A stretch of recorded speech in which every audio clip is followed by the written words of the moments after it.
So, today we're going to be talking about the 2.2 update a little bit, as well as some stuff regarding Utopia and Synthetic Dawn. As the Ecumenopolis is being added to the MegaCorp expansion, the hive minds and synthetic races are now also going to get a little bit of additional love to have them tie in properly in the economic system. Now, this means that the hive minds, they will get themselves the Hiveworld, which is their equivalent to the Ecumenopolis.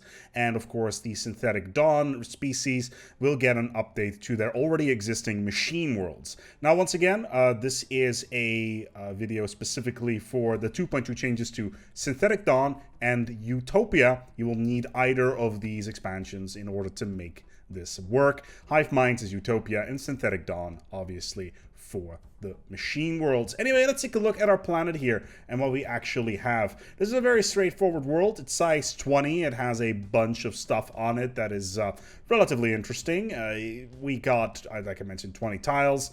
We have a couple of blockers, which we can remove. Let's do that immediately whilst we are at it, and actually take a look at what we can do. Now, overall, this planet is fairly interesting. Like, we have got our agricultural districts, our mining districts, our generator districts, and of course, our hive districts, where all of our pops live, which, by the way, have no issues with ethics and that sort of thing, which is great. And on top of that, they are just an extension of our glorious will. Now, in order to turn this into a hive world, we're going to need the following. First, we're going to need to go to our traditions, and as you can see, we have a ascension perk available. Scroll down to hive worlds, and the thing with hive worlds is that we can start picking hive worlds at tier 3, which is fairly early on already, but the benefits for hive worlds are actually quite extreme. If I quickly go into the script for the event, first of all, we need 2 ascension perks, and on top of that, we need a climate restoration tech. So hive worlds are something that are going to come in somewhere around the mid-game, I would say. So, as you can see, unlocks terraforming option, Hive World. Hive Worlds are special planets that are uninhabitable to non-hive-minded pops, but are not limited by planetary features in how many generator, mining, and agriculture district they can support. And pops on hive worlds have their resource output increased by 10%. That's minerals, that's food, that's energy, but also technology, which is actually quite a big deal. Now, the mention of the districts not being a problem for hive worlds, as you can see, is that right now, obviously, we have a certain amount of tiles on this planet that we can turn into districts. However, if we go and select the hive world setup, and we've got it selected now, and go to our planet, they're still there, obviously, because obviously we're going to need to turn it into a hive world first. So let's go and quickly pop into our terraform planet option, and we got all of our planetary terraforming issues, and we go all the way to the top. Right below Alpine World in this particular scenario is Hive World, and basically we will get a 100% habitability bonus there. It will cost us 10,000 energy to do, and it takes us about, well, about 7,200 days, which I think is about, I want to say, 20 years to do so. So now the process starts, and the terraforming process actually begins. Now, in the meantime, what we're going to do, we're also going to get the following. We're going to get ourselves Mastery of Nature for various reasons. If I can quickly pick it up somewhere. Come on, Mastery of Nature. Where are you? If it is even there. Can I even get Mastery of Nature if I am a hive mind? That is a good question, ASpec. You should know this sort of thing. You're the one that has already picked it like a numpty. Anyway, so we go to our planet as our decision, Mastery of Nature, which means that we get more districts, so +2 districts right now, and then we get, we basically have more districts to work with. Effectively, we turned our planet 2 sizes bigger, which is great, because we can basically fit more stuff on this planet. It has now effectively become a size 22 planet, even though the size has not really changed. The amount of districts that we can fit on there is bigger. So what we're going to do now is we're going to finish Terraform. If I can actually spell Terraform properly at some point. Typing has never been my forte for those people that have been watching various series.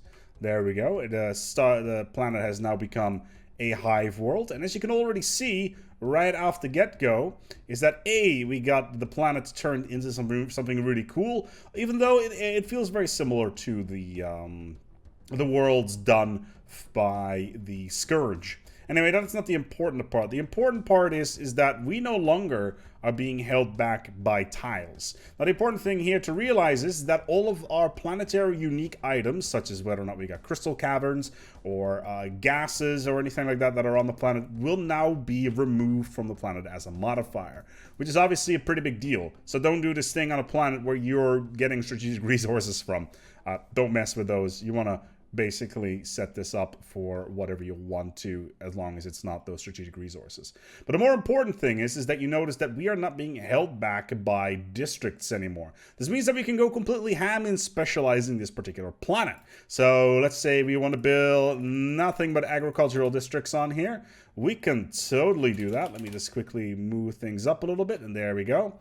We now have 41 housing on this planet with enough pops, and it's all food production. Now, obviously, it's only 33 right now because obviously we don't have enough pops. So let's quickly populate this planet. We now have 77 pops because of our housing limitations.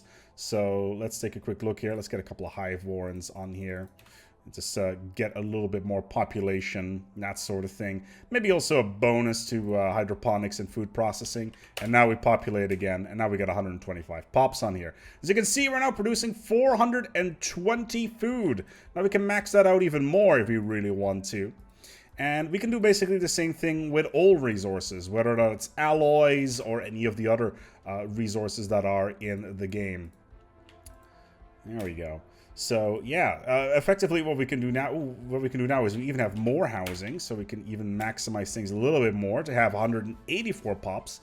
We're producing a reasonable amount of resources right now. Sadly, we are in the minus for our strategic resources because, well, obviously we're not producing enough because of the modifiers in question. But this can be a really good setup to just build nothing but a agri-world.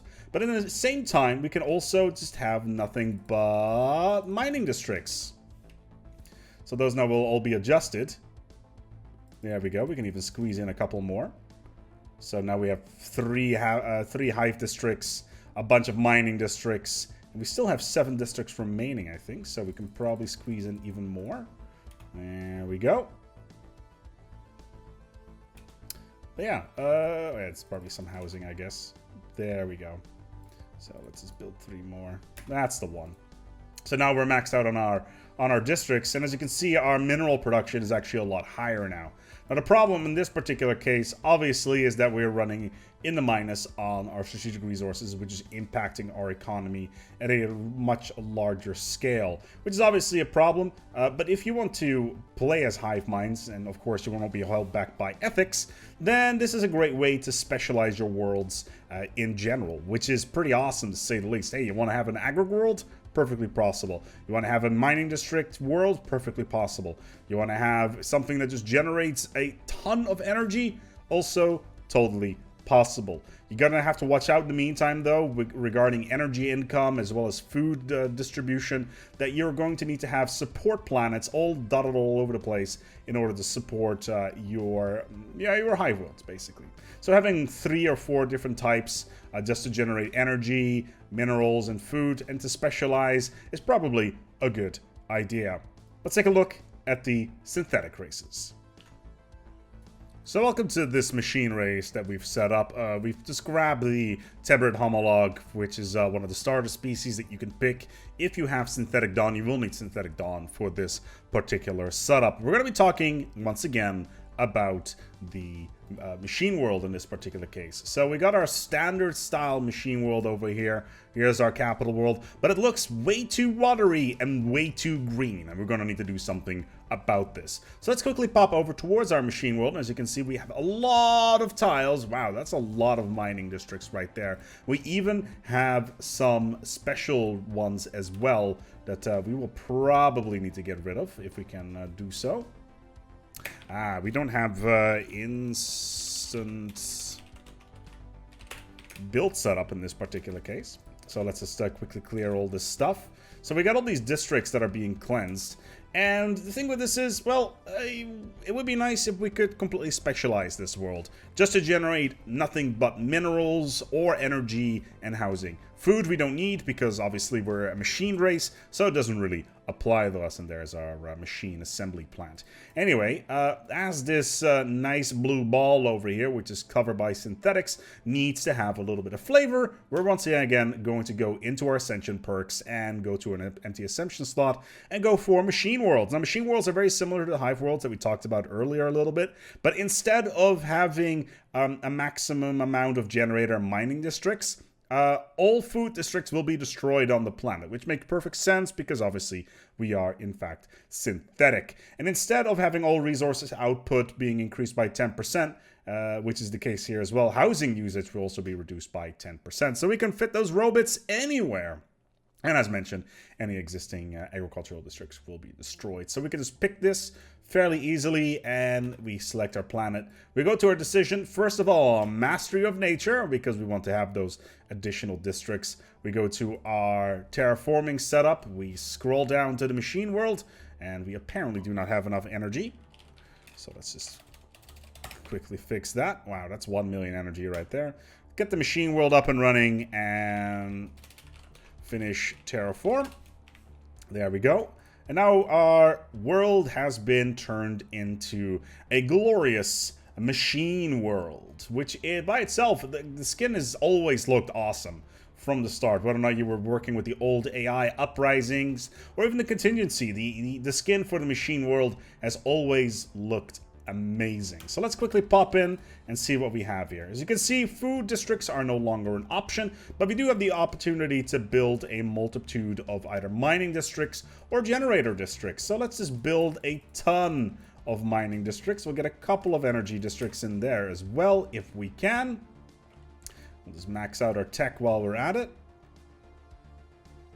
And there you go.